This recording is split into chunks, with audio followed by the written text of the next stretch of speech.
Number 1, Diwali फराळाची यादी. सगळ्यात आधी तुम्ही यंदा कोणता फराळ करणार आहात याची एक यादी करून घ्या, कारण सगळ्यात महत्त्वाची पूर्वतयारी असते ती म्हणजे यादी बनवणं. प्रत्येक फराळाला लागणारे जिन्नस रेसिपीनुसार बदलत असतात. यामुळे फराळाच्या पदार्थाचे नाव आणि त्याला लागणारे साहित्य अशी एकच यादी करून घ्यावी. नंबर 2, साखर आणि वेलची पूड.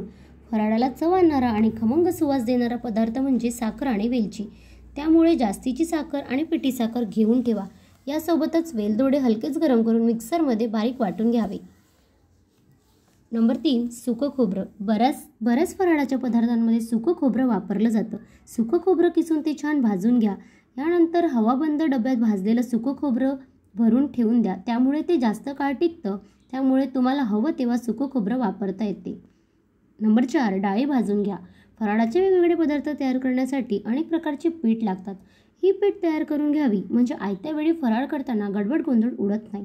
यासाठी लागणाऱ्या डाळी भाजून त्याचे पीठ तयार करून घ्या. नंबर 5, तेल तूप खरेदी. तळणीपासून ते लाडू वळण्यापर्यंत अनेक पदार्थांसाठी आपण तूप वापरतो.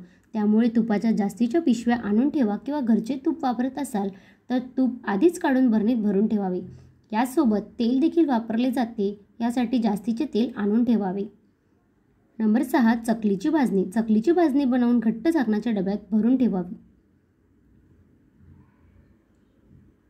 नंबर 7, चिवडा बनवण्यासाठी. चिवडा करण्यासाठी शेंगदाणे भाजून साले काढून ठेवावीत. सुक्या खोबऱ्याचे पातळ काप करून ठेवावे. चिवड्याचा मसाला बनवून ठेवावा.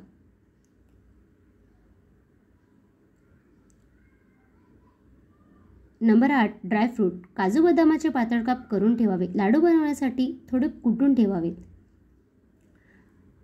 नंबर 9, बेसन. चण्याची डाळ आणून तिला चांगले ऊन दाखवून डाळ दळून आणून बेसन घट्ट झाकणाच्या डब्यात ठेवावेत. नंबर 10, करंजीचे सारण. नारळ खोवून करंजीचे सारण आदल्याच दिवशी बनवून ठेवावे. धन्यवाद.